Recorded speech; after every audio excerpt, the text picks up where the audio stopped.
Hurmatli obunachilar, qo'ymaganman hali uchukka, endi qo'yaman mana. Bunaqa gullar kimga qiziq bo'lsa, mana shu odam yasab beradi.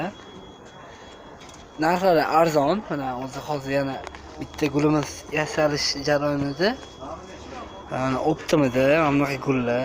Narxlari kimga qiziq bo'lsa, bemalol zakaz qilsa bo'ladi. Mana shu odam zakazga gul yasab beradi. Ham hovlilarga, yana nima desa bo'ladi, uylarga, stollarning ustiga, tokchalarga, hammasiga bor. Mana bunaqa bagatiz stollarga ham bor. Stol ustiga har xil gullar bor. Kimga qiziq bo'lsa, videoga обязательно bitta like, ko'proq do'stlarimizga ulashib qo'yamiz.